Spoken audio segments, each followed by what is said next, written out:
अजहू चेत गंवार, ना समझ अब भी चेत। ऐसे भी बहुत देर हो गई, जितनी न होनी थी ऐसे भी उतनी देर हो गई।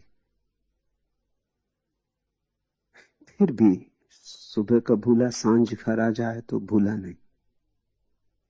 अजहू चेत गंवार,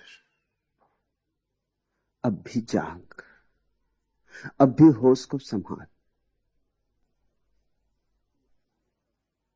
ये प्यारे पद एक अपूर्व संत के हैं।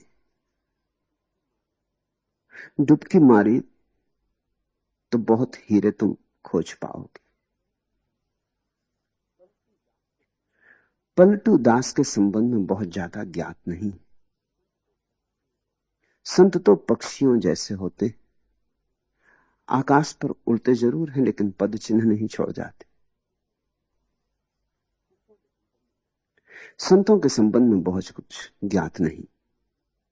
संत का होना ही अज्ञात होना है, अनाम। संत का जीवन अंतर जीवन है। बाहर के जीवन के तो परिणाम होते हैं, इतिहास पर इतिवृत्त बनता है, घटनाएं घटती हैं बाहर के जीवन की। भीतर के जीवन की तो कहीं कोई रेख भी नहीं पड़ती। भीतर के जीवन की तो समय की रेत पर कोई अंकन नहीं होता। भीतर का जीवन तो शाश्वत सनातन समयातीत जीवन है। जो भीतर जीते हैं उन्हें तो वे ही पहचान पाएंगे जो भीतर जाएंगे। इसलिए सिकंदरों, हिटलरों, चंगेज और नादिर शाह, इनका तो पूरा इतिवृत्त मिल जाएगा, इनका तो पूरा इतिहास मिल जाएगा। इनके भीतर का तो कोई जीवन होता नहीं। बाहर ही बाहर का जीवन होता है, सभी को दिखाई पड़ता है। राजनीतिक का जीवन बाहर का जीवन होता है, धार्मिक का जीवन भीतर का जीवन होता है। उतनी गहरी आंखें तो बहुत कम लोगों के पास होती हैं कि उसे देखें। वो तो अदृश्य और सूक्ष्म है। अगर बाहर का हम हिसाब रखें तो संतों ने कुछ भी नहीं किया। तो सारा काम असंतों ने ही किया है दुनिया में। असल में कृत्य ही असंत से निकलता है। संत के पास तो कोई कृत्य नहीं होता। संत का तो कर्ता ही नहीं होता, तो कृत्य कैसे होगा? संत तो परमात्मा में जीता है। संत तो अपने को मिटा के जीता है, आपा मेट कर जीता है। संत को पता ही नहीं होता कि उसने कुछ किया, कि उससे कुछ हुआ, कि उससे कुछ हो सकता है। संत होता ही नहीं। तो न तो संत के कृत्य की कोई छाया पड़ती और न संत के कर्ता का कोई भाव कहीं इस निशान छोड़ जाता। पलटू दास बिल्कुल ही अज्ञात संत थे। इनके संबंध में बड़ी थोड़ी सी बातें ज्ञात हैं, उंगलियों पर गिनी जा सके। एक, उनके ही वचनों से पता चलता है गुरु के नाम का। गोविंद उनके गुरु थे। गोविंद संत भीखा के शिष्य थे, एक परम संत के शिष्य थे, और गोविंद उनके गुरु थे। संतों ने अपने बाबत चाहे कुछ भी ना कहा हो, लेकिन गुरु का स्मरण किया है, जरूर किया है। अपने को तो मिटा डाला है, लेकिन गुरु में हो गए। अपने को पहुंच डाला, सब तरह से अपने को समाप्त कर लिया। उसी समाप्ति में गुरु से तो संबंध जुड़ता है। और परमात्मा की याद की है, लेकिन गुरु की याद को नहीं भूले, क्योंकि परमात्मा से जिसने जुड़ाया उसे कैसे भूल जाएंगे। तो गोविंद उनके गुरु थे, ये बात ज्ञात है। दूसरी बात जो उनके पदों से ज्ञात होती है वो कि वे वणिक थे, वैश्य थे, बनिया थे। वह भी इसलिए ज्ञात होती है कि वैश्य की भाषा का उपयोग किया। जैसे कबीर जुलाहे थे, तो कबीर के पदों में जुलाहे की भाषा का उपयोग है, स्वाभाविक। झिनी झिनी बीनी रे चतरिया। अब ये कोई दूसरा नहीं लिखेगा जिसने चतरिया कभी बीनी ही ना हो। ये दूसरा नहीं लिख सकता। गोरा कुम्हार लिखेगा तो वो मटके बनाने की बात लिखता है। ऐसे इनके पदों में इनके वणिक होने का प्रमाण मिलता है। बड़ी मस्ती की बात कही, कहा कि मैं राम का मोदी, राम का बनिया हूं, राम को बेचता हूं, छोटी मोटी दुकान नहीं करता। सुनो ये अद्भुत वचन, कौन करे बनियाई, अब मोरे कौन करे बनियाई, त्रिकुटी में है भरती मेरी, सुखमन में है गादी।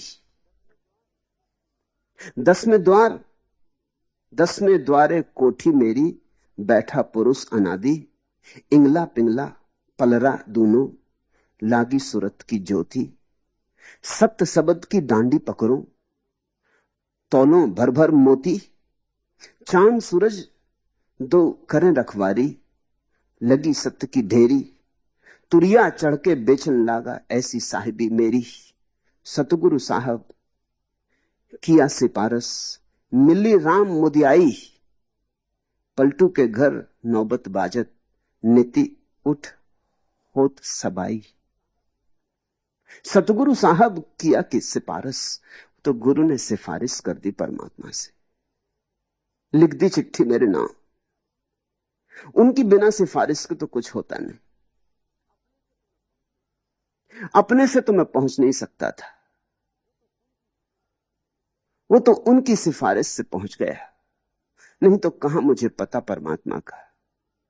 सतगुरु साहब किया सिफारिश, मिली राम मुदियाई, खूब सिफारिश की, तब से राम का मोदी हो गया, राम का बनिया हो गया, तब से राम को ही बेचता हूं। और ये सारे शब्द, तुरिया चढ़ के बेचन लागा। 4 अवस्थाएं हैं चेतना की, जागृत, स्वप्न, सुसुप्ति और तुरिया। कहते पलटू के तीनों को पार कर गया, तुरिया चढ़ के बेचन लागा ऐसी साहिबी मेरी। अब मैं तुरिया ही बेचता हूं, अब तो मेरे पास कुछ है भी नहीं। मेरी मस्ती देखो, मेरी साहिबी देखो, मेरा धन देखो, मैं तुरिया बेचता हूं। चांद सूरज दो कर रखवारी, लगी सत्य की ढेरी, सत्य सबद की डांडी पकड़ो, तोलो भर भर मोती। अब और तो कुछ बचा नहीं, मोती ही लुटा रहा हूं। मगर ये भाषा वैसी की है, कौन करे बनियाई, अब मोरे कौन करे बनियाई, त्रुटि में है भरती मेरी, सुखमन में है गादी। अति महासूक्ष्म में गादी जमा के बैठ गया और त्रुटि में मेरा धन है। अब तीसरा नेत्र खुला है, वहां मेरी असली संपदा है। 10वें द्वारे कोठी मेरी, 9 द्वार से हम परिचित हैं। ये जो 9 छेद हैं शरीर में, ये 9 द्वार कहते हैं संत। आंख, कान, नाक, ये जो 9 छेद हैं शरीर में, एक 10वां छेद भी है, उसमें सरक गए तो परमात्मा में पहुंच गए। वो दिखाई नहीं पड़ता, वो तुम्हारे अंतरतम में, वो परम छिद्र, उसको 10वां द्वार कहा है। 10वें द्वारे कोठी मेरी, बैठा पुरुष अनादि, इंगला पिंगला पलरा दूनो, लागी सूरत की ज्योति। इंगला पिंगला को कहते हैं 2 पलड़े मेरे तराजू के। सत्य शब्द की डांडी पकड़ो, और उन दोनों के बीच में सत्य की डांडी है, सत्य का संतुलन है। ये जो भाषा है ये वणिक की है।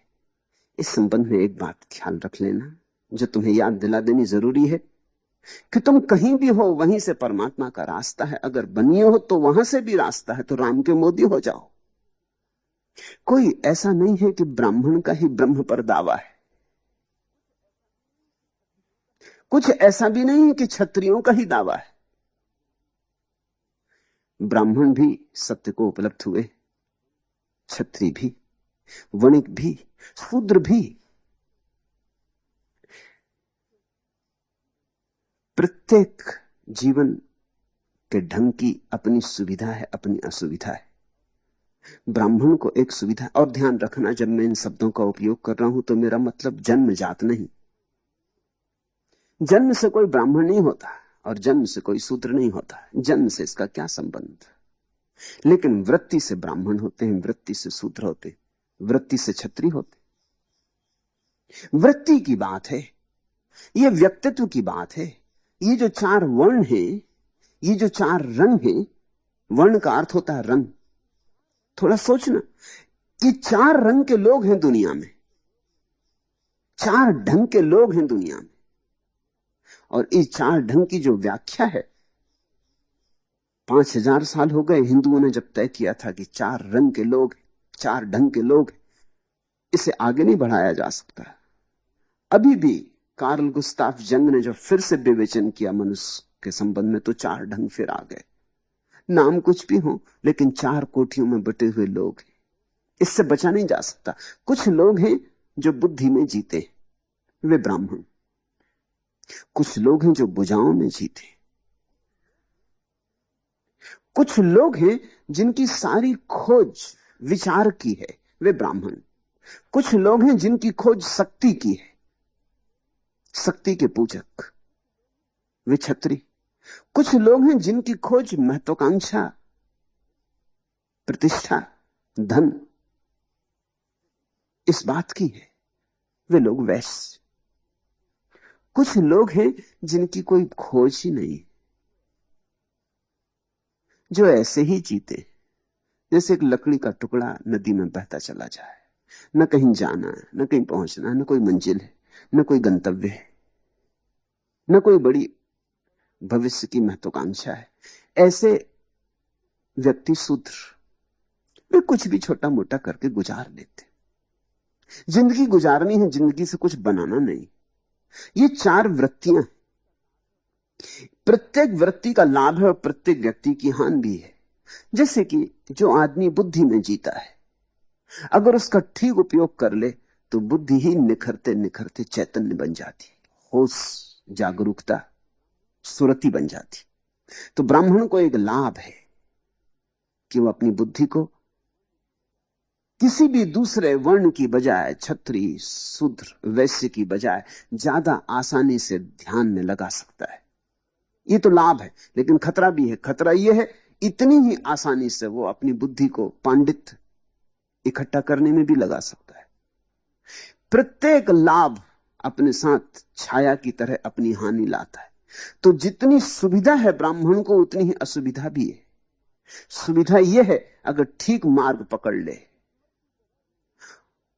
स्मृति को भरने में ना लग जाए, बोध को जगाने में लग जाए, तो बुद्ध हो जाए। लेकिन अगर स्मृति को भरने में लग गया, जिसकी बहुत संभावना है, क्योंकि स्मृति को भरना ऐसे है जैसे कोई ढलान की तरफ चले, उसमें मेहनत नहीं। और बोध को जगाना ऐसे है जैसे कोई पहाड़ की यात्रा करे, उसमें बड़ा श्रम है। तो बहुत संभावना है 99 ब्राह्मण वृत्ति के लोग, 100 में से 99 स्मृति को भरने में लग जाएंगे, पंडित हो जाएंगे। इसलिए ब्राह्मण पंडित होकर समाप्त हो जाते। कभी कभी कोई एकाध 100 में एकाध प्रज्ञावान होता है। ऐसी ही क्षत्रिय की वृत्ति है। क्षत्रिय की वृत्ति के आदमी को एक लाभ है, उसके पास संकल्प का बल है, जूझ सकता है, जुझारू है, लड़ सकता है। दूसरे से लड़ना हो तो दूसरे से भी लड़ सकता है, और अपने से लड़ना हो तो अपने से भी लड़ सकता है। लड़ने की उसके पास कला है। लड़ेगा तो फिर वो संकोच नहीं करता। जान लेने में भी उतना ही कुशल है, उतना ही देने की तैयारी भी रखता है। जिसको लेनी हो जान, उसे देने की तैयारी भी रखनी पड़ती है। तो अगर क्षत्रिय को ठीक राह मिल जाए तो वो तीर्थंकर हो जाएगा। जैनों के 24 ही तीर्थंकर क्षत्रिय,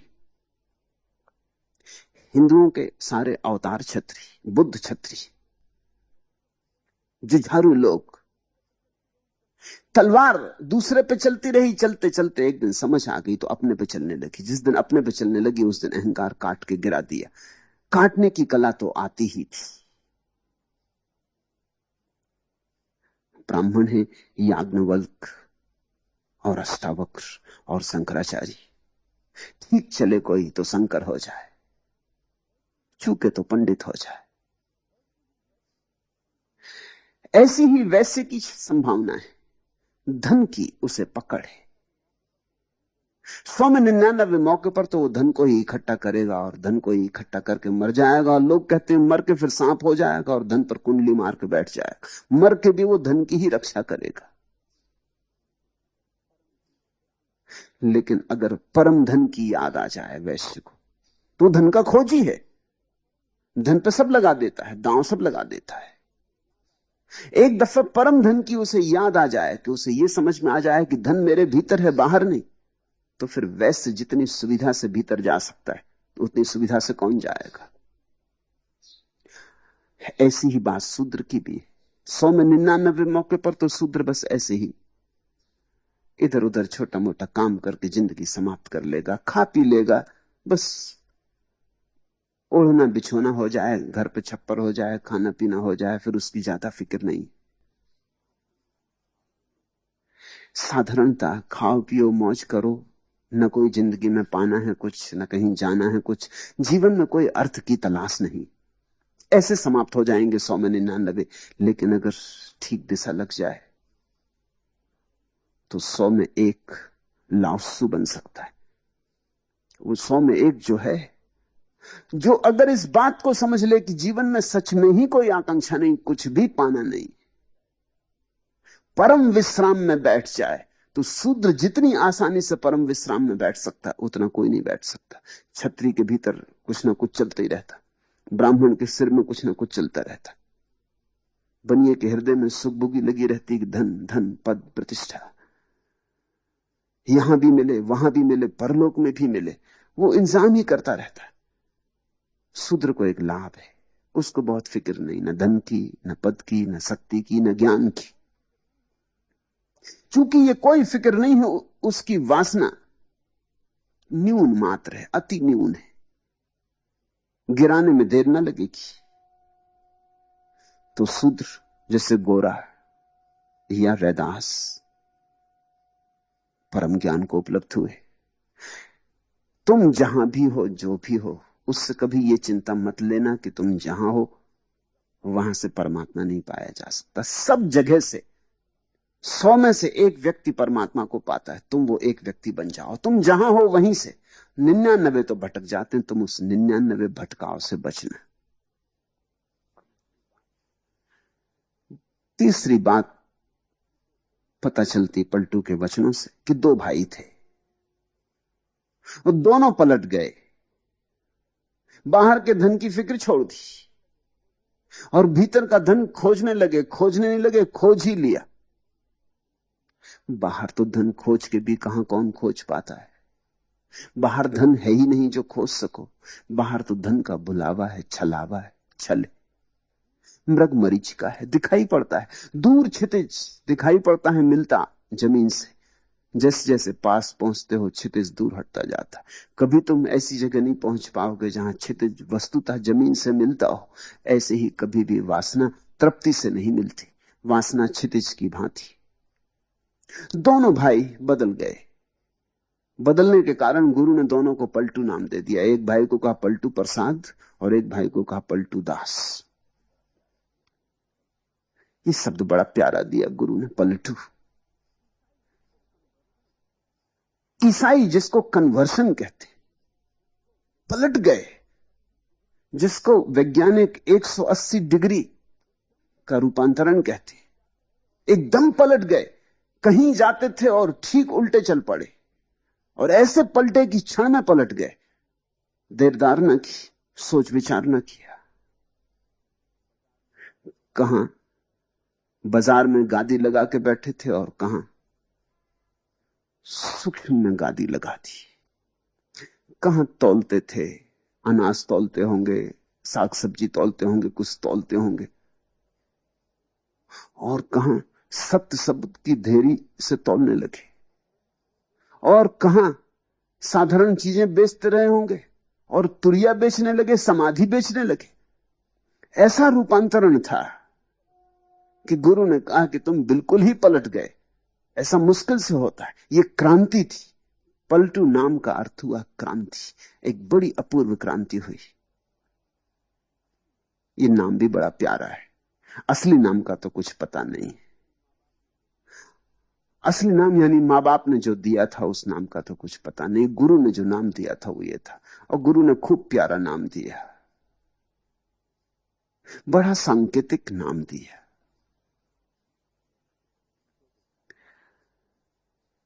दो दो चार चार पैसे के लिए दुकान करते रहे होंगे, और जब पलट गए तो ऐसी क्रांति घटी। पंडित पुरोहित तो बहुत नाराज हुए। पंडित पुरोहित सदा ही नाराज रहे इस तरह पलट जाने वाले लोगों से, क्योंकि इस तरह पलट जाने वाले लोग उनके धंधे पर ही चोट करने लगते। अब जो तुरिया बेचता हो बाजार में, समाधि बेचने लगे, वो पंडित पुरोहित तो उससे परेशान हो जाएंगे। उनके पास तो समाधि का धन नहीं है बेचने को। वो तो कोरे उधार बासे शब्द बेच रहे हैं, और यहां कोई ताजा झरना लेके आ गया जिसके प्राणों में नए फूल खिल रहे हैं, और ताजे भीतर खिलते कमल बेचने लगा। तो तुम्हारे बासे कमल और सदियों से सड़े कमल कौन खरीदेगा? तो मंदिर मस्जिद सदा नाराज हो जाते हैं संत पर। पंडित पुरोहित तो बहुत नाराज थे, लेकिन जिनके पास आंखें थी उनकी भीड़ आने लगी। दूर दूर प्रांतों से लोग आने लगे। कहा है पलटू ने, लैले भेंट अमीर नाम का तेज विराजा। लैले भेंट अमीर नाम का तेज विराजा, सबको रगरे नाक आई के परजा राजा। पलटू ने कहा, यह भी खूब हुआ। मैं साधारण दुकानदार, जरा राम के नाम से क्या जुड़ गया कि असाधारण हो गया। मैं 2 कौड़ी का आदमी, राम नाम से क्या भर गया कि बहुमूल्य रतन हो गया। लैले भेंट अमीर नाम का तेज विराजा, बड़े बड़े धनी कीमती बहुमूल्य भेंट लेके मेरे द्वार पर आने लगे। नाम का तेज विराजा। लेकिन पलटू ये नहीं कहते कि मेरी कोई खूबी है, उस प्रभु का तेज, उस प्रभु की चमक मुझ में आ गई। वो मेरी आंखों से झांक रहा है, उसकी ही खूबी। सब कोई रगरे नाक आई के प्रजा राजा, और प्रजा से भी लोग आने लगे, और बड़े राजा और सम्राट भी आने लगे। बिन लश्कर बिन फौज मुल्क में फिरी दुहाई। ना कोई फौज फांटा है अपने पास, पलटू कहते, ना अपने पास कोई और उपाय है। बिन लश्कर बिन फौज मुल्क में फिरी दुहाई। लेकिन सारे देश में हवा गर्म हो गई, सारे देश में खबरें पहुंचने लगी। ये जो सुगंध पैदा हुई, इस सुगंध के धागे दूर दूर तक चले गए। और जब ये सुगंध पैदा होती तो ये सब दीवालों को पार करके निकल जाती, सब सीमाओं को पार करके निकल जाती। दूर दूर अज्ञात स्थानों से लोग चल के आने लगते। कोई अज्ञात शक्ति उन्हें बुलाने लगती, पुकारने लगती। जन्म महिमा सतनाम आपने सरस बढ़ाई। तो पलटू कहते हैं, खूब रही ये बात। जन्म महिमा सतनाम, देखो ये सतनाम की महिमा। पलटू जैसा गरीब बनिया राम का मोदी हो गया। सत्य नाम के लिए से पलटू भया गंभीर। हाथ जोड़ी आगे मिले लैले भेंट अमीर। जिनके दर्शन होने मुश्किल थे, जिनके द्वार पे पलटू जाते तो द्वार न खुलते, सत्य नाम के लिए से पलटू भया गंभीर। और ऐसी गहराई आ गई पलटू में सिर्फ सत्य नाम के लेने से, सिर्फ ठीक ठीक स्मरण कर लेने से प्रभु का। पारस को छू लिया, लोहा सोना हो गया। जिनके द्वार दरवाजे बंद थे, वे बड़ी बड़ी भेंटें लेकर द्वार पर आने लगे।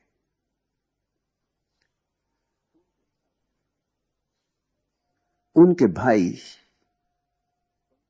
पलटू प्रसाद ने पलटू के संबंध में कुछ वचन लिखे।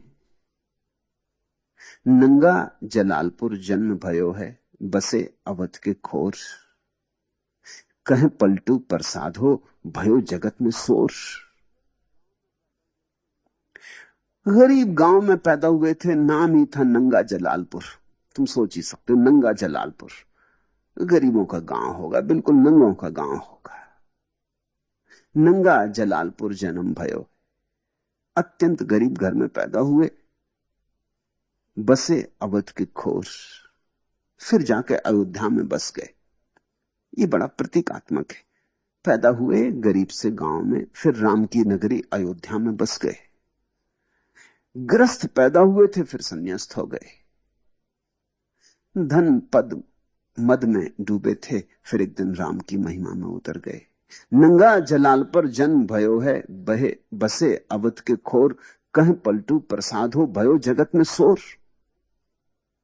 4 बरन को मैटी के भक्ति चलाई मूल, सब मिटा डाला ब्राह्मण क्षत्रिय वैश्य शूद्र, चारों वर्ण मिटा दिए, भक्ति में सब मिट जाते। सन्यासी का कोई वर्ण नहीं होता। सन्यासी रंगों के पार हो जाता, डंगों के पार हो जाता। सन्यासी परमात्मा का हो जाता। परमात्मा का तो कोई वर्ण नहीं, इसलिए सन्यासी का भी कोई वर्ण नहीं होता। ग्रस्त के वर्ण होते हैं, क्योंकि ग्रस्त के ढंग होते हैं, ग्रस्त संसार में होता है। 4 बरन को मेट के भक्ति चलाई मूल, गुरु गोविंद के बाग में पलटू फोले फूल।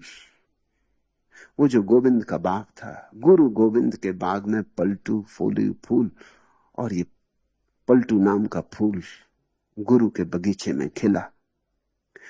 सहज जलालपुर मून मुड़ाया, अवध टूटी कर धनिया। सहज करें व्यापार, घटई में पलटू निर्गुण बनिया।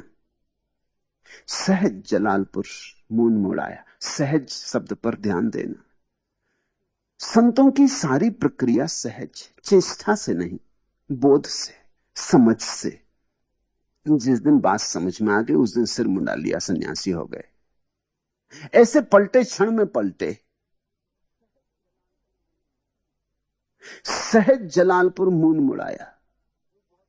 इसमें कोई आयोजना नहीं थी, कोई बहुत दिन सोच विचार नहीं किया था, कुछ हिसाब किताब नहीं बांधा था कि पुण्य लाभ होगा, स्वर्ग जाएंगे, परलोक मिलेगा, कुछ नहीं था। बात दिखाई पड़ गई कि संसार में कुछ भी नहीं। प्रतीक रूप सिर मुंडा लिया, तो जलालपुर में ही सिर मुंडा लिया, बाजार में ही सिर मुंडाना पड़ता है। अवध टूटी करधनिया, और फिर अवध पहुंच के वो जो जनेऊ पहने हुए थे करधनिया, वो भी तोड़ के गिरा दिया। जब राम के नगर पहुंच गए, वहां कैसा वर्ण, फिर कैसा व्रत, फिर कौन हिंदू कौन मुसलमान, फिर कैसा जनेऊ, फिर सारे नियम तोड़ के गिरा दिए। नियम मात्र से मुक्त हो गए, अब व्रती हो गए। अवध टूटी करधनिया। और ध्यान रखना, राम की अयोध्या में उन्हीं का प्रवेश है जो न हिंदू हो, न मुसलमान हो, न ब्राह्मण हो, न शूद्र हो। उन्हीं का प्रवेश है जो वर्ण को छोड़ दें। उन्हीं का प्रवेश है जो सारे नियम इत्यादि जो समाज और जीवन के लिए जरूरी हैं, उनके पार हो जाएं, अतिक्रमण करें, वे ही अयोध्या में प्रविष्ट होते हैं। सहज करें व्यापार, घटई में पलटू निर्गुण बनिया। अब तो बाहर का कोई व्यापार रहा नहीं, अब तो भीतर का ही व्यापार बचा। सहज करें व्यापार घटई में, अब तो भीतर ही भीतर चल रहा सब, लेना भी देना भी, ग्राहक भी भीतर, दुकानदार भी भीतर। सहज करें व्यापार घटई में पलटू निर्गुण बनिया। थे तो बनिया, अब निर्गुण हो गए, अब निराकार हो गए। बस इससे ज्यादा पलटू दास के संबंध में और कुछ ज्ञात नहीं। अंतिम बात, फिर हम उनके पदों में उतरे। शब्द उनके पलटू के ठीक वैसे ही आग्नेय हैं, अग्निमय हैं, जैसे कबीर के। बड़े ऊंचे घाट के शब्द हैं और बड़े चोट रखने वाले शब्द हैं। ठीक अगर कबीर के साथ किसी दूसरे को हम खड़ा कर सकें तो पलटो। इसलिए संतों में यह बात कही जाती रही कि पलटू दूसरे कबीर हैं। इसमें कोई अतिशयोक्ति नहीं। तुम जब उनके पदों में उतरोगे तुम भी पाओगे। बड़ी ऊंची बात है और बड़ी सचोट है। हृदय में उतर जाए, तुम्हारे पोर पोर में भर जाए, ऐसी बात है। रसपूर्ण भी उतनी ही जितनी सचोट, मस्ती भी उतनी ही जैसी कबीर की।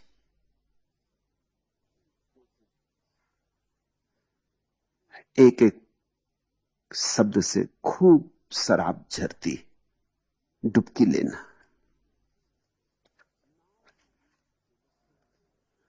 नाव मिली केवट नहीं, कैसे उतरे पार, कैसे उतरे पार पथिक विश्वास न आवे, लगे नहीं बैराग यार कैसे के पावे, मन में धरे न ज्ञान नहीं सत्संगति रहनी, बात करे नहीं कान प्रीत बिन जैसे कहनी, छूटी डगमगी नाई संत को वचन न माने, मूर्ख तजे विवेक चतुरई अपनी आने, पलटू सतगुरु शब्द का तनिक न करे विचार, नाव मिली केवट नहीं कैसे उतरे पार।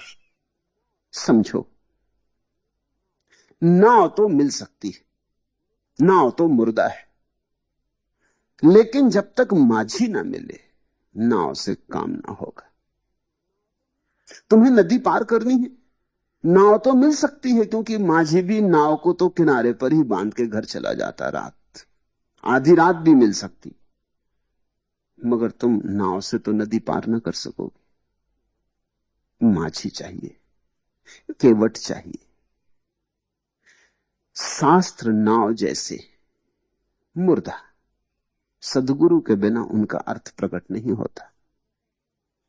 शास्त्र तो मिल जाते हैं, रखे, सदगुरु चले जाते हैं, शास्त्र तो रह जाते हैं, जैसे नाव बंधी रह जाती किनारे पर, और माझी घर चला गया कि सो गया।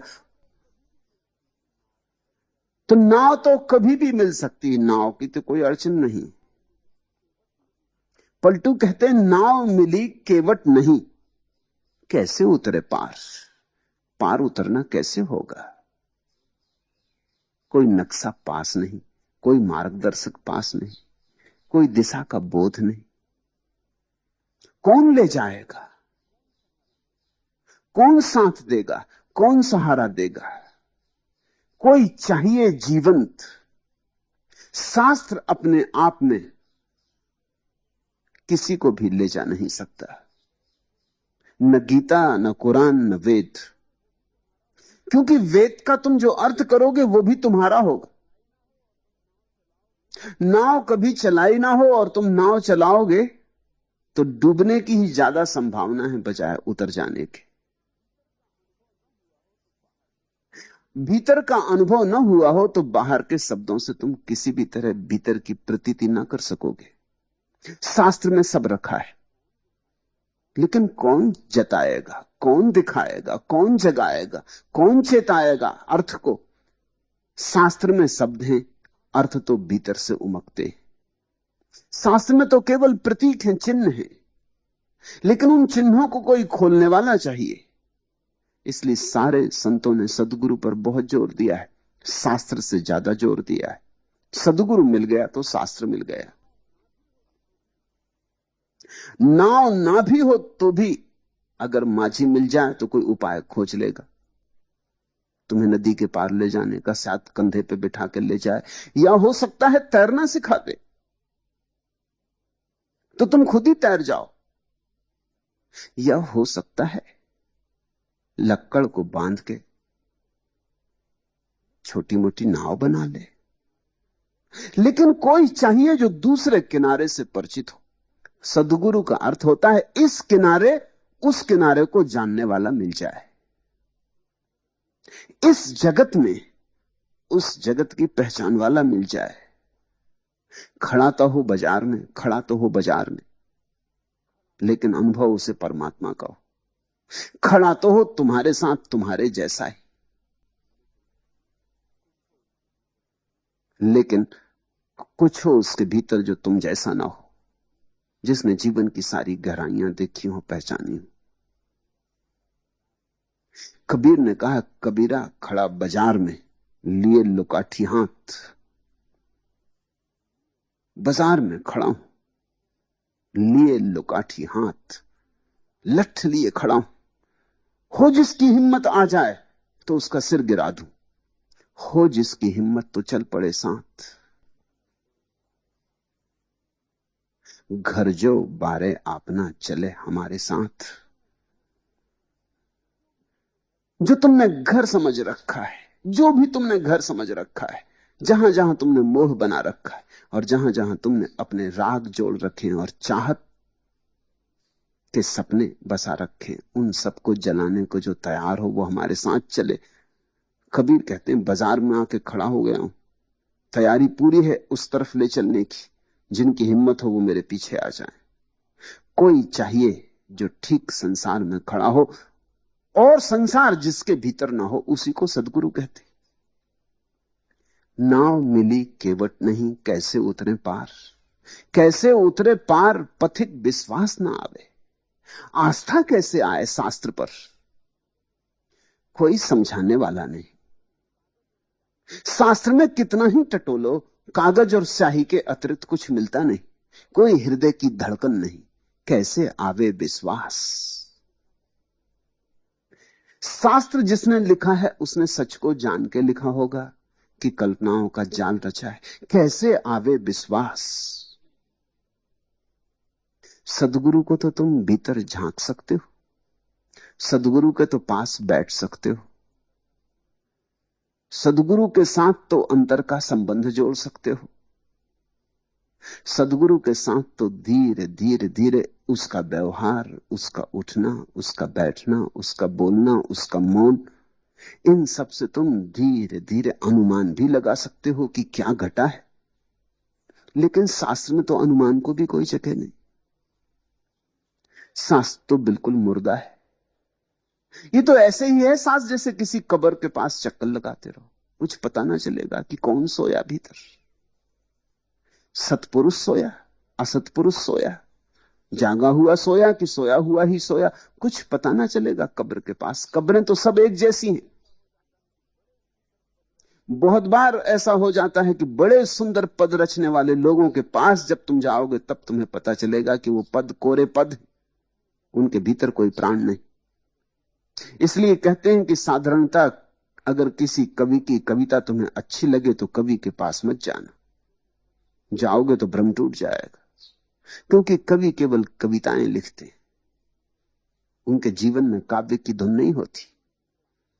तो कविता में तो हो सकता है बड़ी ऊंची उड़ान हो, आकाश खुलता हो, और जब तुम जाओ कवि को मिलने तो वो किसी शराब घर में गाली बकते मिल जाए, तो तुम्हें बड़ी पीड़ा होगी। शायद काव्य में तो ऐसी सुगंध हो, शब्दों की सुगंध, शब्दों की लयबद्धता एक ऐसी सुगंध का भ्रम पैदा करती हो। लेकिन जब तुम कवि को जाकर देखो तुम पाओ कि वो तुमसे गया बीता आदमी।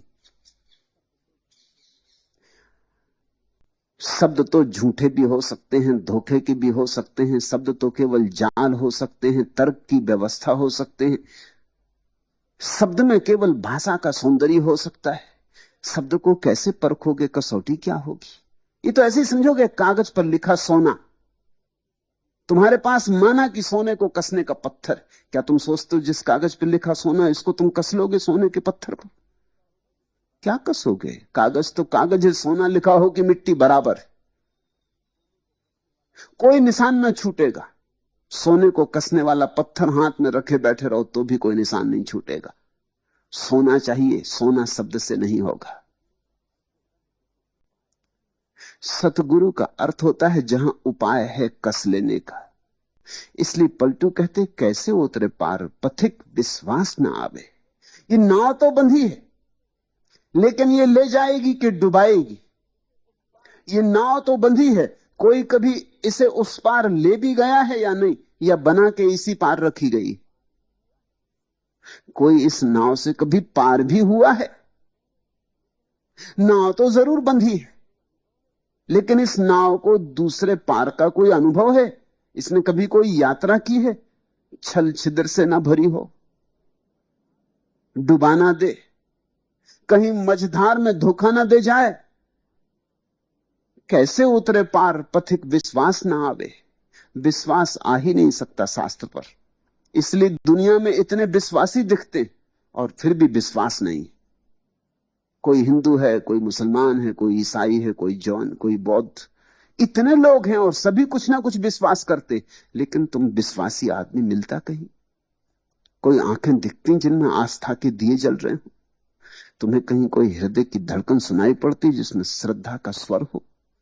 सब तरफ अश्रद्धा है, सब तरफ अनास्था है, सब तरफ अविश्वास है, संदेह की दुर्गंध से भरी है पृथ्वी। और इतने विश्वासी लोग, जरूर कहीं कुछ भूल चूक हो रही। नाव पर विश्वास नहीं आ सकता। मोहम्मद मिल जाते तो मजा आ जाता, लेकिन कुरान मिली तुम्हें, तुम्हारा दुर्भाग्य। कृष्ण मिल जाते तो मस्ती छा जाती। वो कृष्ण की मौजूदगी भरोसा पैदा करवाती, मौजूदगी के अलावा और कोई उपाय नहीं। कृष्ण की मौजूदगी में तत्क्षण तुम भी उड़ना शुरू कर देते हो।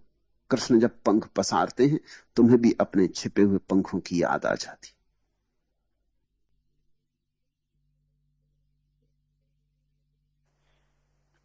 कृष्ण का एक एक शब्द तुम्हारे हृदय में सोई हुई आत्मा को जगाने लगता है। जागृत शब्द ही जगा सकता है। कृष्ण मिलते तो सौभाग्य, लेकिन तुम गीता लिए बैठे हो। तुम तोतों की तरह गीता कंठस्थ कर लोगे, दोहराते रहोगे, दोहराते दोहराते मर जाओगे। नाव बंधी रहेगी, तुम नाव की पूजा करते करते मर जाओगे। लेकिन पूजा करने से कोई उस पार नहीं जाता, नाव में यात्रा करनी होती। लोग शास्त्रों की पूजा कर रहे, बड़ा निर्वचन होता शास्त्रों का, व्याख्या होती शास्त्रों की, लेकिन जो उस पार ना गया हो, उसके निर्वचन का भी कोई मूल्य नहीं, उसकी व्याख्या का भी कोई मूल्य नहीं। पंडित सहयोगी नहीं हो सकता, केवल ज्ञानी ही सहयोगी हो सकता है। और बिना विश्वास के तो कुछ भी नहीं होता। ये तो यात्रा ही निसंदिग्ध मन से हो तो ही होती। संदेह तो ऐसा ही जैसे नाव में छेद हो।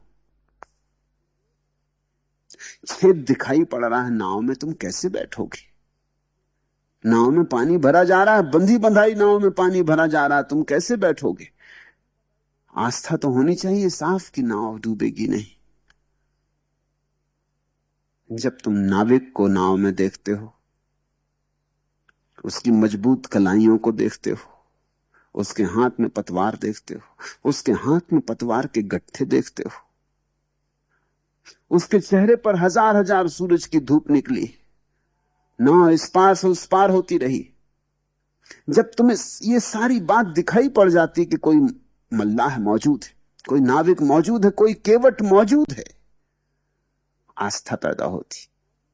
तब फिर नाव में अगर छेद हो तो भी फिक्र नहीं, ये मल्लाह उसकी भी चिंता कर लेगा। फिर तुम्हें दूसरे किनारे का भरोसा दिलाने के लिए झूठी बातों की जरूरत नहीं। इसकी आंख पर्याप्त, तुम इसकी आंख में झांकोगे, तुम्हें दूसरा किनारा दिखाई पड़ जाएगा। इसके हृदय की धड़कन काफी है। तुम जरा पास बैठ के इसकी धड़कन का गीत सुनोगे तो आस्था पैदा हो जाएगी। इसलिए बुद्ध के पास या नानक के पास या कबीर के पास या पलटू के पास आस्था का जन्म होता है। आस्था सदा जीवंत व्यक्ति के पास ही जगती है। बुझे दियों से तुम अपने बुझे दिए को जलाओगे भी तो कैसे जलाओगे? कोई जला दिया चाहिए। उसके पास जाओगे तो ज्योति एक झपट में तुम्हारी बुझी बाती को पकड़ लेगी। नाव मिली केवट नहीं, कैसे उतरे पार, कैसे उतरे पार पथिक विश्वास ना आवे।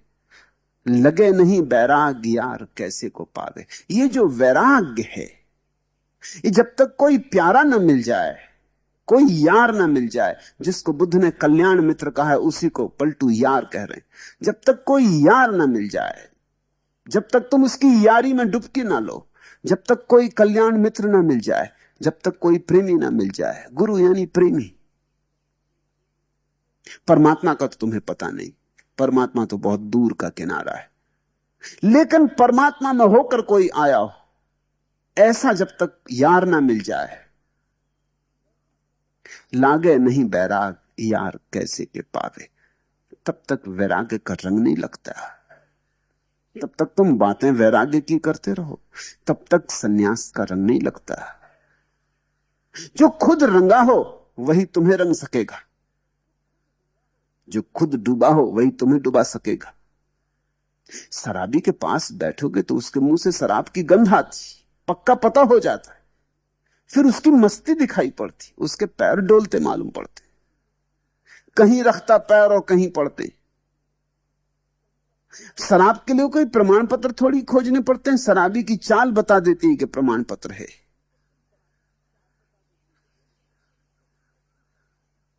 शराबी का रंग ढंग बता देता है। और जब यार मिल जाता है और यारी जम जाती, यही तो शिष्य और गुरु का मिलन है, यारी का जम जाना। जब दो हृदयों के बीच ऐसा प्रेम पकड़ जाता है कि तुम्हें लगता है ये दूसरे किनारे हो आया, ये भरोसा जैसे जैसे बढ़ने लगता है, वैसे वैसे दूसरा किनारा करीब आने लगता है। लागे नहीं बैराग यार कैसे के पावे। तो नाव तो पड़ी है लेकिन इसमें यार तो बैठा नहीं, शास्त्र तो रखा है लेकिन शास्ता मौजूद नहीं। मन में धरे न ज्ञान, नहीं सत्संगति रहनी। इसलिए कहते हैं कि तुम जब तक सत्संगति न खोजोगे तब तक कितना ही पढ़ो, कितना ही लिखो, कितनी ही स्मृति को प्रांजल करो, भरो, कुछ सार न होगा। मन में धरे न ज्ञान, नहीं सत्संगति रहनी। लोग ऐसे हैं कि मन में धारण नहीं करते, बस केवल स्मृति में भरते। इस फर्क को समझो। मेरी बात तुमने सुनी, तुम उस बात के साथ दो काम कर सकते हो। मेरी बात सुनी, तत्क्षण उसे स्मृति में रख दिया, फाइल किया, कहा कि कभी जरूरत होगी तो काम में ले आएंगे, किसी को समझाना होगा तो समझा देंगे, कोई पूछेगा अर्थ तो बता देंगे। तुमने अपने काम में नहीं लाए, तुमने रख दी, किसी और के काम आ जाएगी। अधिकतर तुम्हारा ज्ञान ऐसा ही है। एक दूसरी बात है, एक दूसरा ढंग है, वास्तविक ढंग कि तुमने बात को समझा और पी गए, पचा गए। वो तुम्हारे मांस मज्जा में समा गई। तुमने स्मृति ना बनाई, तुमने उसका जीवन बना लिया। मन में धरे न ज्ञान। अधिक लोग ऐसे हैं कि मन में ज्ञान को इस तरह पचाते नहीं, बस पंडित रह जाते हैं। पंडित अपच। पंडित का अर्थ होता है जिसने खाया तो लेकिन पचाया नहीं, जिसने भोजन तो कर लिया लेकिन मांस मज्जा ना बनी। इससे बीमारी पैदा होगी, इससे वमन होगा, इससे दस्त आएंगे, इससे शरीर स्वस्थ नहीं होगा, इससे शरीर को नुकसान पहुंचने वाला है। और जैसे शरीर का भोजन है ऐसे ही आत्मा का भोजन है ज्ञान। पचाओ। मन में धरे न ज्ञान, नहीं सत्संगति रहनी। और जब तक तुम सत्संगति में न जाओगे तब तक तुम समझ ही ना पाओगे कि ये दो चीजें हैं, मन में धरना, पचाना, या स्मृति में रखना। शास्त्र केवल स्मृति में रखा जा सकता है, सद्गुरु ही केवल मन में धारा जा सकता है। शास्त्र तो केवल तुम्हारी जानकारी बनेगी, तुम्हें पता हो जाता है वेद क्या कहते हैं ईश्वर के संबंध में, मगर ईश्वर क्या है, उपनिषद क्या कहते हैं ईश्वर के संबंध में। लेकिन संबंध में जान लेना, ईश्वर को जान लेना तो नहीं। ईश्वर को जानना तो बात और है। बिना प्रेम किए तुम प्रेम के संबंध में बहुत कुछ जान ले सकते हो। पुस्तकालयों में किताबें प्रेम पर लिखी रखी, तुम जाके सब अध्ययन कर लो। तुमने कभी प्रेम नहीं किया, प्रेम के संबंध में तो जान लोगे, लेकिन इससे क्या तुम्हें प्रेम का जरा सा भी रस आएगा? प्रेम के अमृत की एक बूंद भी तुम्हारी जीभ पर पड़ेगी, स्वाद आएगा? नहीं, तुम पंडित हो जाओगे। चाहो तो थीसिस लिखो, कोई यूनिवर्सिटी तुम्हें डॉक्टरेट दे देगी, यूनिवर्सिटी यही काम करती है। तुम बड़े ज्ञानी हो जाओगे, शास्त्र लिख सकते हो। ये तुम्हारा शास्त्र वमन होगा। पहले तुम शास्त्र को पी गए, पचा नहीं, अब उसका वमन कर दिया, दूसरों की खोपड़ी पर डाल दिया। लेकिन सद्गुरु के बिना दूसरी घटना नहीं घटती। दूसरी घटना का अर्थ है जब तुम किसी के साथ अपने जीवन का धागा जोड़ देते हो, जब तुम किसी के साथ अपनी गांठ बांध लेते हो। जैसे विवाह, जैसे किसी के साथ फेरे पड़ गए, इसलिए तो यार कहते पलटू। ये प्रेम का विवाह है। शिष्य विवाहित हो गया गुरु से, अब दोनों एक हो गए, रच पच गए, तभी पाचन शुरू होता है। मन में धरे न ज्ञान, नहीं सत्संगति रहनी। सत्संगति के बिना नहीं हो पाएगा, मन में ज्ञान नहीं प्रविष्ट होगा। बात करे नहीं कान, प्रीत बिन जैसी कहनी। और तुम तो ऐसे हो कि सुनते भी हो तो भी कहां सुनते हो। पढ़ते भी हो तो कहां पढ़ते हो? पहले तो शास्त्र मुर्दा है, मुर्दे को तो पढ़ रहे हो, और फिर भी कहां पढ़ते हो? पढ़ना भी ऐसे ही है, मन हजार काम और करता है। एक तो पंडित को सुनने जाते, और उसको भी कहां सुनते हो? तो पहले तो पंडित सुनते तो भी शायद ही कोई लाभ होना था, फिर उसको भी कहां सुनते हो? पंडित बोले जाता, तुम कुछ कुछ सोचे जाते। ये तो तभी हो पाएगा, ये सुनना तो तभी हो पाएगा जब मन का राग बैठ जाए, जब मन एक प्रेम में पड़ जाए। प्रेम के अतिरिक्त कोई श्रवण नहीं। तो यारी पहले बननी चाहिए, प्रेम पहले बनना चाहिए, तब ज्ञान। प्रेम के पीछे आता ज्ञान। और जिसने सोचा कि ज्ञान के पीछे प्रेम आएगा, वो भूल में पड़ा। उसने बैल पीछे बांध दिए गाड़ी के, ये गाड़ी अब कहीं जाएगी नहीं। प्रेम पहले आता, भाव पहले आता, हृदय पहले आता, तब सिर। जिसने सोचा कि पहले सिर फिर हृदय को ले आएंगे, वो कभी भी नहीं ला पाएगा, क्योंकि सिर तो हृदय के खिलाफ है और हृदय को कभी उमंगने ना देगा। सिर तो संदेह है और हृदय है आस्था, श्रद्धा। तो सिर तो हजार उपाय करेगा संदेह खड़े करने की। सिर में तो संदेह ही लगता है, सिर से कभी श्रद्धा नहीं होती। श्रद्धा हृदय से होती। सरल चित्तता चाहिए, विनम्रता चाहिए, अकड़ का अभाव चाहिए, प्रेम में पड़ने की हिम्मत चाहिए। बात करे नहीं कान प्रीत बिन जैसे कहनी, बिना प्रेम के सब कहना व्यर्थ है, सब सुनना व्यर्थ है। लगे नहीं बैराग यार कैसे के पावे, छूटी डगमगी नाही संत को वचन न माने। डगमगी लगी रहती सिर में, तो सिर तो दुविधा से भरा रहता। सिर तो कहता पता नहीं हो ठीक ना हो ठीक, ऐसा हो वैसा हो। सिर तो हजार बातें उठाता है।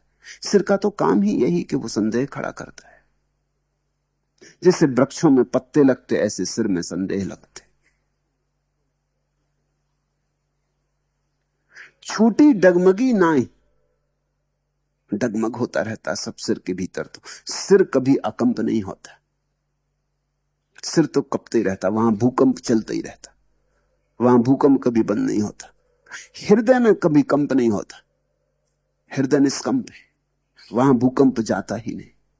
जो हृदय में पहुंच गया वो कंपन के पार हो जाता।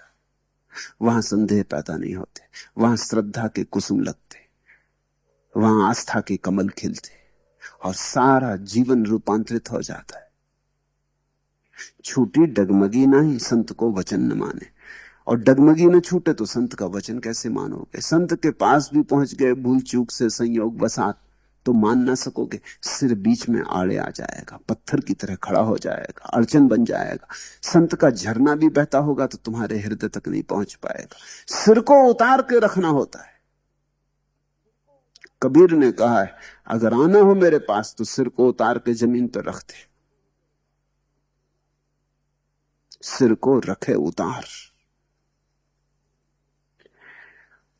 छूटी डगमगी नाही संत को वचन न माने, मूर्ख तजे विवेक चतुरई अपनी आने। और मूर्ख की बड़ी मूर्खता यह है कि वो सोचता मैं बड़ा चतुर।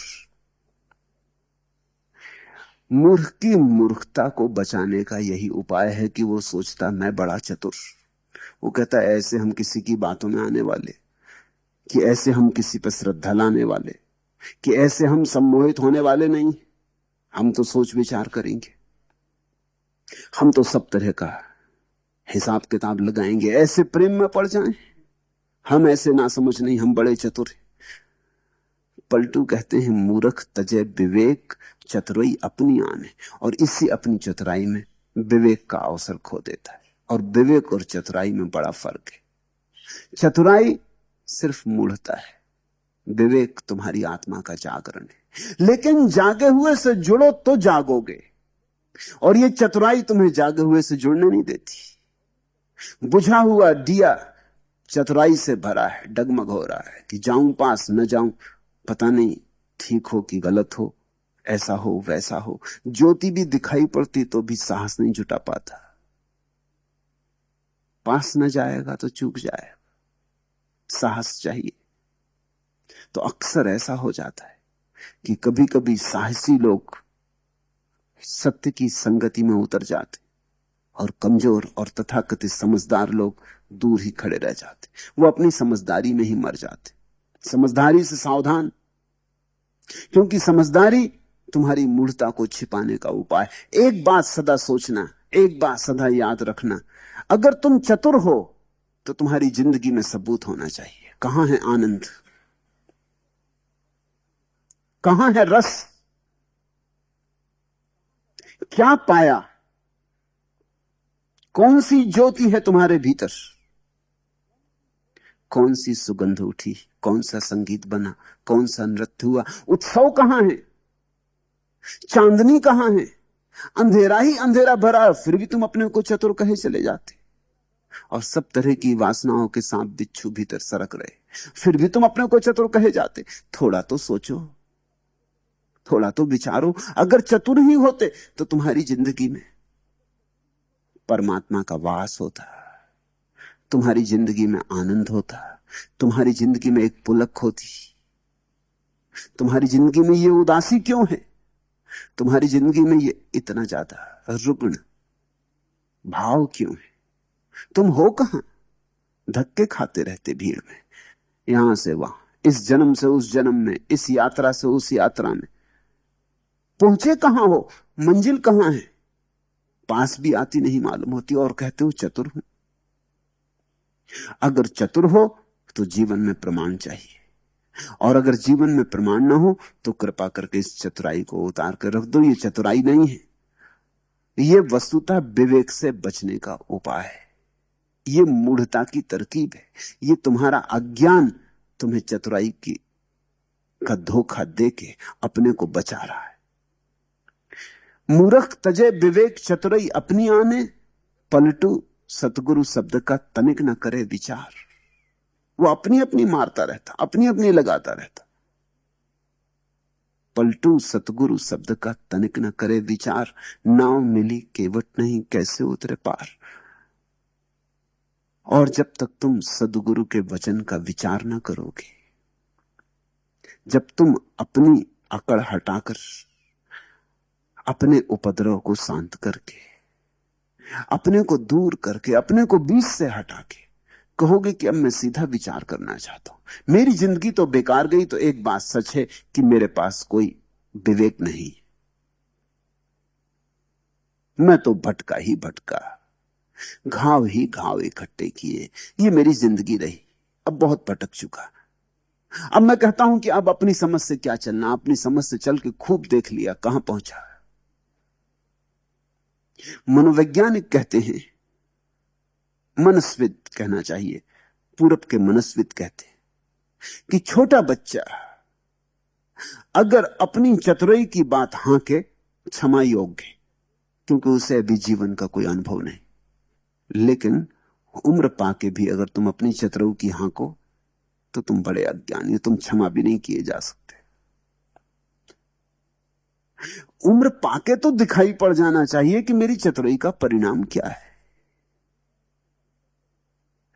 और वह परिणाम दिखाई पड़ जाए तो एक घटना घटती, तुम्हें अपनी बुद्धि पे संदेह आ जाता है। बस तुम्हारे जीवन में परमात्मा के आगमन का पहला कदम पड़ा, अपनी बुद्धि पर संदेह। जब अपनी बुद्धि पर संदेह आता है तो सद्गुरु पर आस्था आती।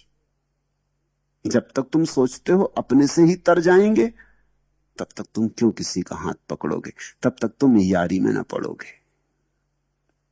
नाव मिली केवट नहीं कैसे उतरे पार। फिर तुम्हारी चतुराई तुम्हें ज्यादा से ज्यादा शास्त्र तक ले जा सकती, नाव तक पहुंचा सकती, लेकिन केवट तो यारी से मिलता है। तुम्हारी चतुराई तुम्हें किताब तक ले जा सकती। तो लोग किताब बड़े मजे से पढ़ते, ऐसे बहुत लोग हैं, लाखों लोग हैं जो मेरी किताबें पढ़ते, यहां नहीं आते। मुझे पत्र भी लिखते हैं कि हम आपकी किताबें पढ़ते हैं और बड़ा आनंद आता है, लेकिन आने में संकोच है, आने में डर है कि आने की अभी हिम्मत नहीं। आना चाहते हैं मगर अभी हिम्मत नहीं। क्या डर होगा आने में? यारी बनाने में डर है। प्रेम खतरनाक बात है। प्रेम बन जाएगा तो तुम्हारी जिंदगी फिर वैसी ही न रह जाएगी। किताब के साथ कोई खतरा नहीं, किताब तुम पढ़ लेते हो और ताक पर रख देते हो। किताब तुम्हारी हो गई, मेरी क्या है। तुमने खरीद ली, तुम्हारी हो गई। तुम जहां चाहो वहां लकीरें लगाओगे, जहां चाहो काट दोगे, जहां चाहो लाल निशान लगा दोगे, तुम जो चाहो अर्थ कर लोगे। किताब तुम्हारी हो गई, मेरा उसमें क्या रहा। मेरा तो मेरे पास आओगे तो ही पता चलेगा। साहिब वही फकीर है जो कोई पहुंचा हो, जो दूसरा पार हो आया है वही फकीर है। अब फकीर का अर्थ समझो। लोग समझते हैं फकीर का अर्थ है जिसने संसार छोड़ दिया। ये नहीं है फकीर का अर्थ, जो पहुंचा हो। संसार छोड़ देने से क्या होता है, ऐसे तो बहुत फकीर है। जिनके पास कुछ नहीं था वो भी छोड़ छाड़ के फकीर हो गए। कुछ था ही नहीं, छोड़ने की कोई झंझट भी नहीं थी, और फकीर होने का मजा ले रहे हैं। 100 में 99 तुम्हारे फकीर और साधु और सन्यासी और महात्मा नकारात्मक फकीर हैं। संसार छोड़ दिया लेकिन परमात्मा पाया या नहीं। संसार छोड़ना थोड़ी पर्याप्त परिभाषा है। शायद संसार छोड़ना इतना ही हो सकता है जैसे एक आदमी बगीचा लगाना चाहे, जमीन साफ करे, घास उखाड़ के फेंक दे, घास पात को काट दे, जला दे, जड़ें घास पात की निकाल के जमीन को शुद्ध कर ले, पानी छिड़क दे और बैठ जाओ, कहे कि बगीचा तैयार हो गया। ये कोई बगीचा हुआ? ठीक है, जमीन तैयार हो गई, मगर अब बगीचा तो तैयार होना है। जमीन तैयार हो गई, अच्छा हुआ, मगर इसको ही बगीचा मत मान लो, नहीं तो इस खाली जमीन में गुलाब के फूल ना खिलेंगे। इस खाली जमीन में देर अबेर फिर संसार का कांस उगाएगा।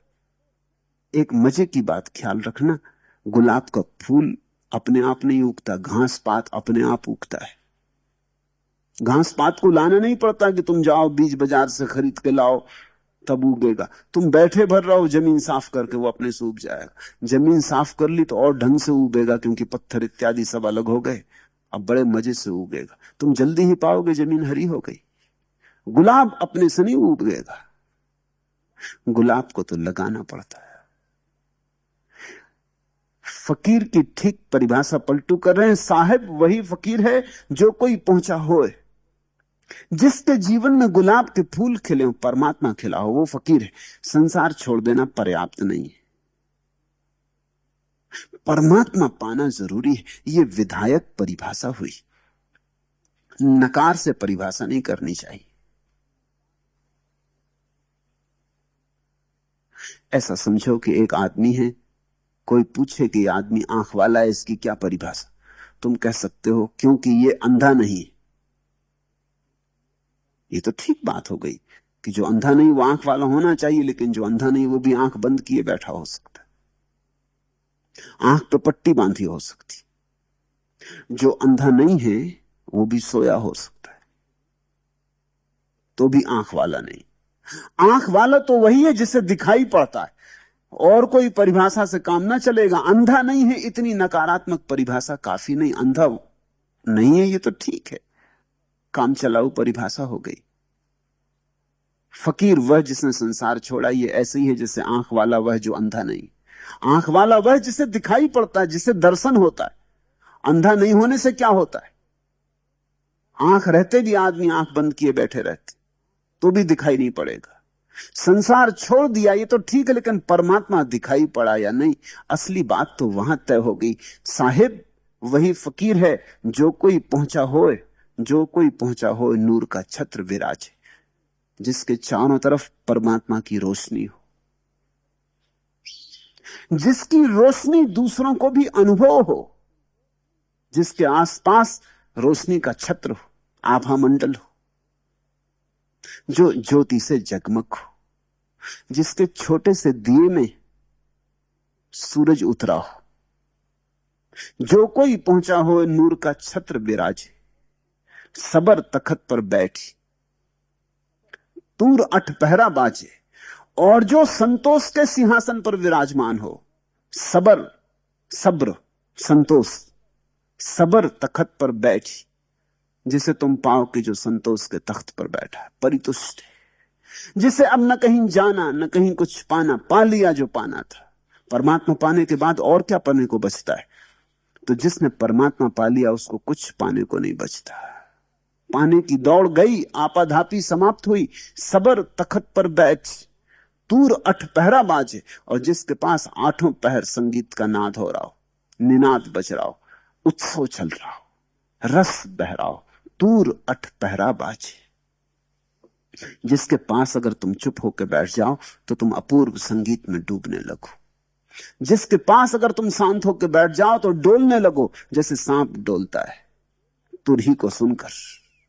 तूर अठ पहरा बाजे, सबर तखत पर बैठ, ये परिभाषा कर रहे हैं वो। कौन है केवट? किसको सदगुरु चुनोगे? देखना संतोष, जांचना संतोष से। बड़ी अद्भुत बात कह रहे हैं और बड़ी गहरी बात कह रहे हैं। कुछ और बात से तय नहीं होता। अगर तुम एक महात्मा के पास जाओ और तुम पाओ कि वो अभी भी खोज रहा है परमात्मा को, अभी भी साधना में लगा है, अभी भी योग प्राणायाम साध रहा है, अभी भी शीर्षासन सर्वांगासन कर रहा है, अभी भी ध्यान पूजा पाठ कर रहा है, तो समझना अभी सब्र तखत पर बैठा नहीं, अभी सब्र नहीं हुआ, अभी संतोष नहीं हुआ, अभी मिलना नहीं हुआ। परमात्मा से मिलने के बाद फिर शीर्षासन करोगे, परमात्मा की मजाक उड़ानी, उसके सामने सिर के बल खड़े हो कि परमात्मा से मिलने के बाद पूजा पाठ करोगे। अब क्या पूजा पाठ कि परमात्मा से मिलने के बाद मंदिर मस्जिद जाओगे। अब कैसा मंदिर, कैसी मस्जिद? अब तो सभी उसका हो गया। फकीर बायजीद के संबंध में कहा है कि वो रोज मस्जिद जाता था, वर्षों से जाता था, बीमार हो तो भी जाता था, कभी चूकते ही नहीं था, पांचों नमाज मस्जिद में करता था। लोग तो ये भूल ही गए थे कि बायजीद के बिना और मस्जिद हो सकती। गांव नहीं छोड़ता था, क्योंकि दूसरे गांव जाए मस्जिद ना हो, रास्ते में रुकना पड़े मस्जिद ना हो, तो वो गांव नहीं छोड़ता था। एक दिन मस्जिद नहीं आया, सुबह जो लोग मस्जिद पहुंचे नमाज पढ़ने, वो चौंके। उन्होंने कहा सिवाय इसके कि वो मर गया हो और तो कोई बात ही नहीं। जल्दी जल्दी नमाज पूरी करके भागे हुए बायजीद के घर पहुंचे। वो अपने बैठे एक झाड़ के नीचे एक तारा बजा रहे थे। उन्होंने पूछा, बायजीद क्या आप बुढ़ापे में दिमाग खराब हुआ, जिंदगी भर नमाज की अब छोड़ते हो? बायजीद ने कहा, जब तक पाया नहीं, अब क्या खाक करें, अब क्या कहां जाएं, अब एक तारा बजाते। वो एक तारा प्रतीक है। तूर अठ पहरा बाजे,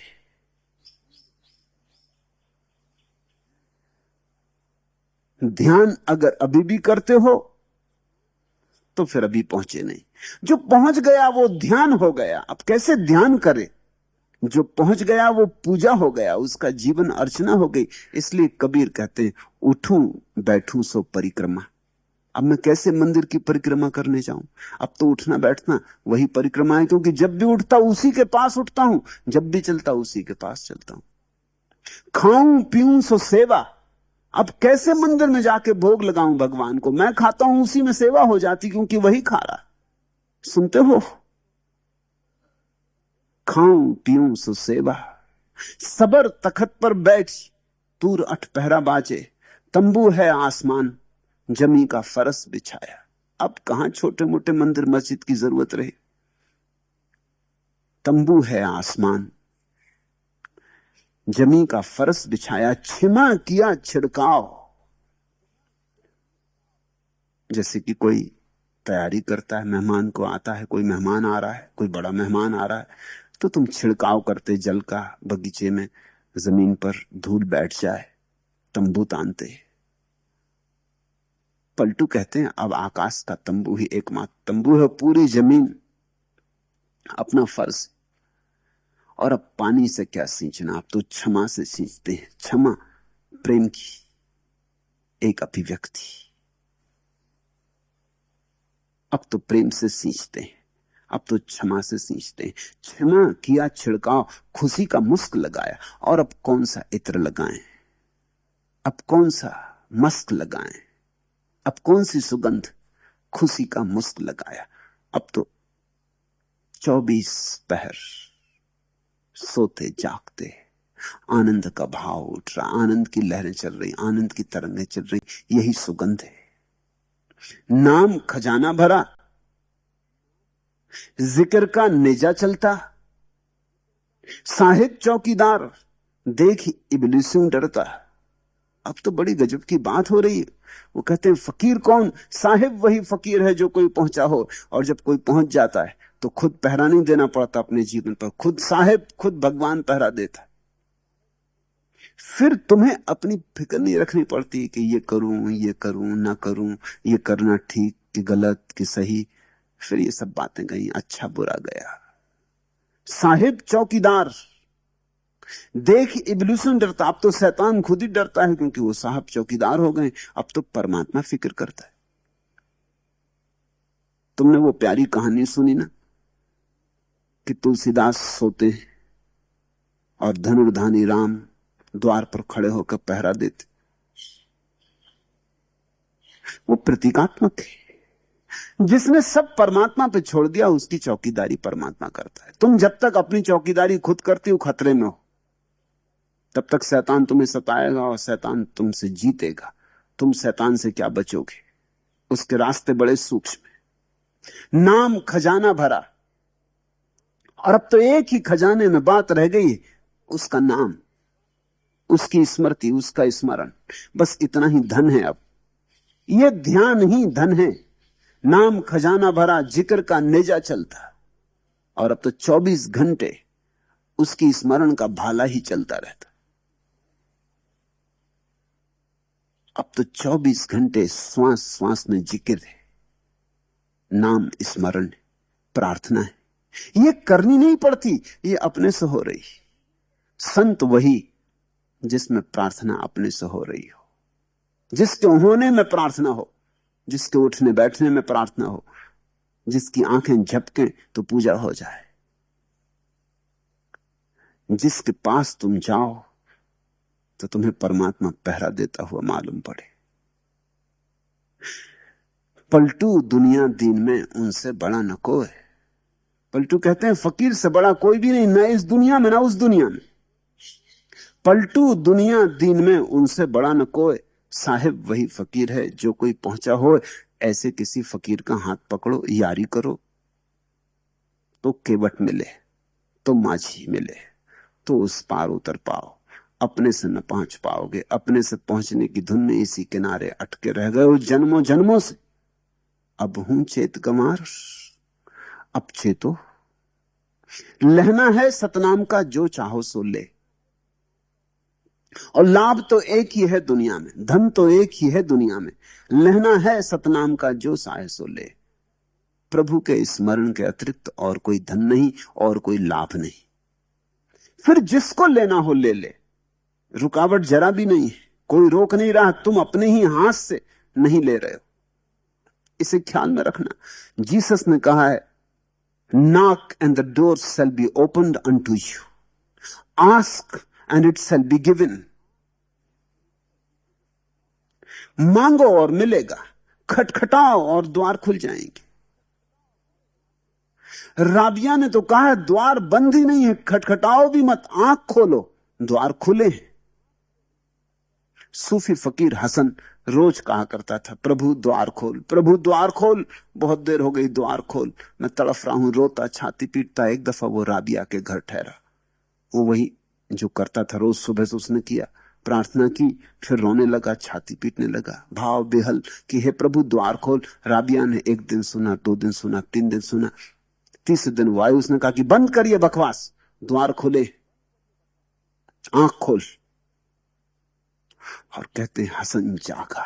जिंदगी भर से वो यही मचाए हुए था कि प्रभु द्वार खोल।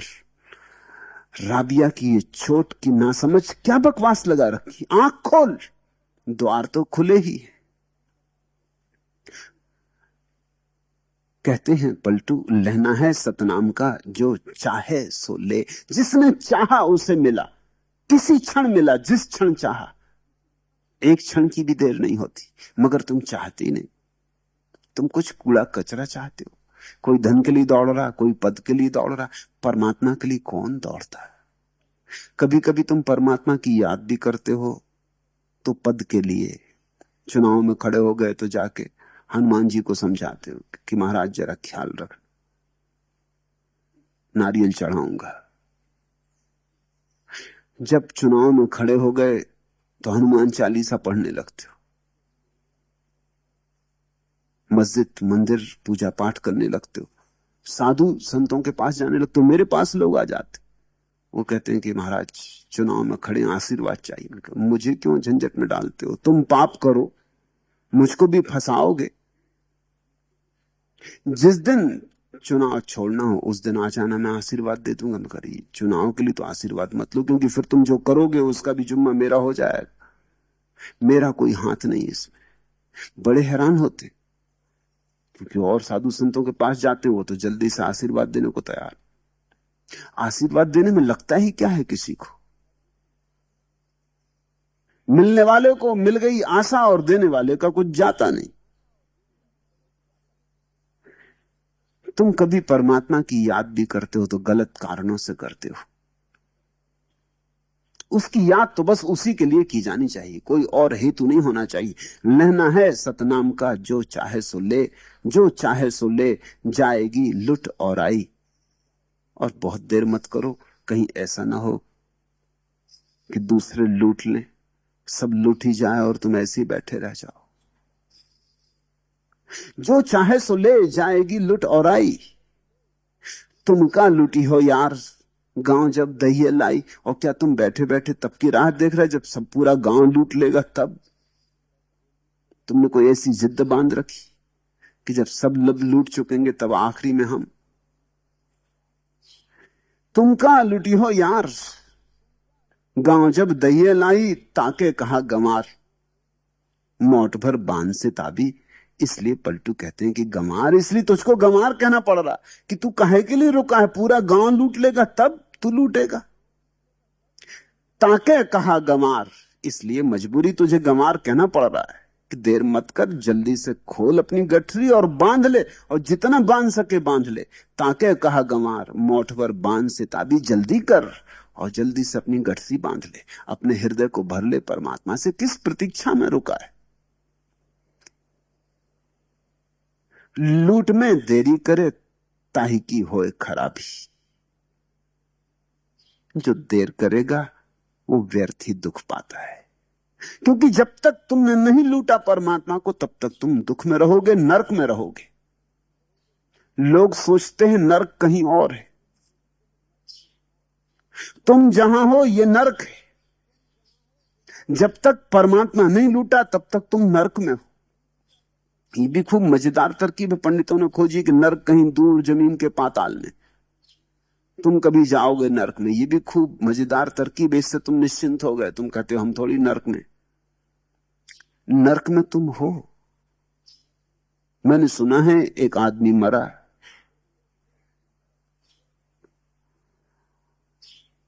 जब वो नरक पहुंचा तो बड़ा हैरान हुआ। वहां तो हालतें बड़ी अच्छी थी, तो उसने पूछताछ की, शैतान के पास गया कि हमने तो बड़ी बदनामी सुनी नरक की, यहां की हालतें तो बड़ी अच्छी, पृथ्वी पे हालतें इससे ज्यादा खराब है। शैतान ने कहा कि वो पंडितों की तरकीब है, अंत असलियत यही है कि नरक वही है।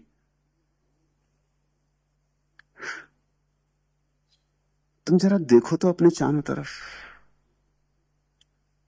अपने भीतर, अपने बाहर, और क्या नरक होगा, और क्या बुरा हो सकता है, इससे ज्यादा और क्या पीड़ा हो सकती है जिसमें तुम गुजर रहे हो। जब तक परमात्मा नहीं तब तक नरक। इसलिए कहते हैं पलटू, लूट में देरी करे ताही की होई खराबी, ताके कहा गमार, मोट भर बांध सिताबी, जल्दी कर बांध ले अपनी गठसी। बहुरी न ऐसा दांव, नहीं फिर मानुस होना। क्योंकि हजारों हजारों जन्मों के बाद आदमी मनुष्य होता, 84 कोटियों के बाद आदमी मनुष्य होता है। 84 करोड़ योनियों के बाद एक बार आदमी उस वर्तुल में आता है, उस जगह आता है जहां मनुष्य होता है। जिससे चाक घूमता है ना, जब पूरा चाक घूम जाता तब फिर आरा ऊपर आता है, फिर गया नीचे, तो फिर पूरा चाक घूमेगा तब ऊपर आएगा। पूरब के मनुष्यों ने संसार को गाड़ी के चाक की तरह देखा है। वो जो भारत के ध्वज पर चाक का निशान है, वो जिन्होंने चुन के रखा उनको शायद अंदाज भी ना हो कि वो किस लिए चाक का निशान है। वो बौद्ध चक्र है, वो अशोक ने अपने पत्थरों पर खुदवाया था। प्रतीक है वो संसार का कि यहां सब चीज घूम जाती, पूरा घूमना पड़ता, फिर एक दफा चूके ऊपर आके तो फिर पूरा चक्कर है। फिर पूरा चाक जब होगा तब फिर दोबारा लौटोगे, न मालूम कब दोबारा आदमी होगे। बहुरी न ऐसा दांव, फिर दोबारा दांव मिले न मिले, अवसर आए न आए या कब आए। बहुर न ऐसा दांव, नहीं फिर मानुस होना। क्या ताके तू ठाड़, हाथ से जाता सोना। और तू खड़ा खड़ा क्या कर रहा है, क्या ताक रहा है, दिखाई गिर क्यों बना है, तमाशबीन क्यों बना है। लूट ले अजहू चेत गमार। बहुरी न ऐसा दांव, नहीं फिर मानुस होना। क्या ताके तू ठाड़, हाथ से जाता सोना। पलटू मैं उरन भया, मोर दोस्त जिंदे। लहना है सतनाम का, जो सा है सो ले। पलटू कहते हैं, और ख्याल रखना, मुझे जो कहना था मैंने कह दिया, मैं उऋण हुआ, मुझे मिल गया। इतना और ऋण बचा था। जिस व्यक्ति को भी मिलता है उस पे इतना ऋण बचता है कि वो दूसरों को भी कहते हैं। पलटू कहते हैं, मैंने अपनी गठरी भर ली, खूब दिल भर के भर ली, कुछ कमी नहीं छोड़ी। संतोष के तखत पे विराजमान हो गया हूं, तूर अठपहरा बाजे। इतना ऋण और बचा था कि तुमसे कह दूं कि कैसे मैंने लूटा, कैसे मैंने पाया, और कैसे पाके मैं धन्यभागी हुआ। पलटू मैं उरिन भया, अब मेरी झंझट मिटी, मुझसे मत कहना पीछे, मैंने ऋण चुका दिया। मोर दोस्त जिंदे, इसलिए मुझे कोई भूल के भी दोष ना दे पीछे। फिर मुझसे मत कहना कि पलटू तुम्हें मिल गया और हमको खबर ना थी। हम तुम्हारे पास ही थे, हमें बता तो देते कि खजाना इतने करीब है। तुमने खोद भी लिया, गठरी भी भर ली, बैठ भी गए सिंहासन पर, आनंद में मगन भी हो गए, और हम भटकते ही रहे और अंधेरे में टटोलते ही रहे। हमें खबर तो दे देते, पुकार तो दे देते, जरा हमें चेता तो देते। फिर मुझसे मत कहना, मुझे दोष मत देना। पलटू बड़ी प्यारी बात कह रहे। पलटू मैं उरन भया, मोर दोस्त जिंदे। लहना है सतनाम का, जो चाहे सो ले ना। अब मैंने सब दरवाजा खोल दिया, सीधी सीधी बात कह दी कि ये पड़ा है सतनाम का लहना, ये प्रभु स्मरण का धन है, जिसको लेना हो ले ले। फिर पीछे मुझसे मत कहना कि हमको खूब भटकाया, बता देते तो ना भटकते। पलटू के इन वचनों पर ध्यान करो। तुम्हारा जीवन नरक है। खड़े खड़े क्या देख रहे हो, कब तक देखते रहोगे। पत्थर की मूरत हो गए हो। थोड़े हिलो चलो, थोड़ा उठो, थोड़े जीवन को गति दो। प्रभु सामने खड़ा है, प्रभु चारों तरफ विराजमान है। इसकी स्मृति को जगाओ, इस आह्लाद को अपने भीतर उतरने दो। ये किरण तुम्हारे भीतर जाना चाहती है, ये किरण तुम्हारे अंधेरे को तोड़ना चाहती है, ये सूरज तुम्हारे भीतर प्रभात बनना चाहता है। आंख खोलो। और ऐसी भी बहुत देर हो चुकी, कितने जन्मों से तुम भटक रहे हो, कितनी लंबी यात्रा तुमने की, और सिर्फ धूल धमास के अतिरिक्त तुम्हारे हाथ कुछ भी ना लगा। धन लगा ही नहीं, धन लगता ही नहीं हाथ जब तक ध्यान ना लगे। ध्यान कुंजी है धन की, असली धन की। असली धन यानी जो मिल जाए तो फिर कभी खोता नहीं। ये धन तो मिल मिल के खो जाता है, ये धन तो मिला भी तो ना मिला बराबर है। धनी होके भी तुम देखते नहीं लोग कितने गरीब हैं, सब है उनके पास और भीतर कुछ भी नहीं। भीतर कोरा सन्नाटा और अंधेरा है, रुदन और आंसू भरे। बाहर तिजोरी भरती चली गई और भीतर आत्मा होती चली गई। जितनी तिजोरी भर ली है उतनी ही आत्मा बेच डाली। जीसस ने कहा है, अपनी आत्मा को बेचकर अगर तूने सारे संसार को भी पा लिया तो क्या, तूने बड़ा गलत सौदा कर लिया।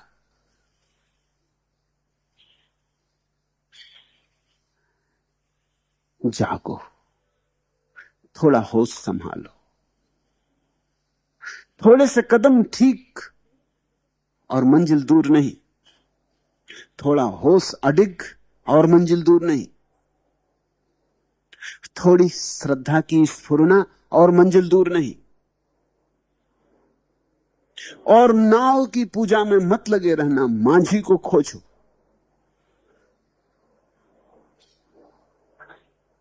लेना है सतनाम का जो चाहे सो ले, न कोई रोक रहा है न कोई पहरा है,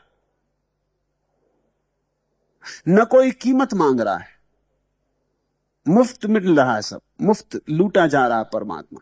लेना है सतनाम का जो चाहे सो ले, जो चाहे सो ले, जाएगी लुट और आई। तुमका लुटी हो यार गांव जब दहिए लाई, ताके कहा गंवार मौत भर बांध सिताबी, लूट में देरी करे ताही की होए खराबी। बहुर न ऐसा दांव नहीं फिर मानो सोना, क्या ताके तू ठाड़ हाथ से जाता सोना।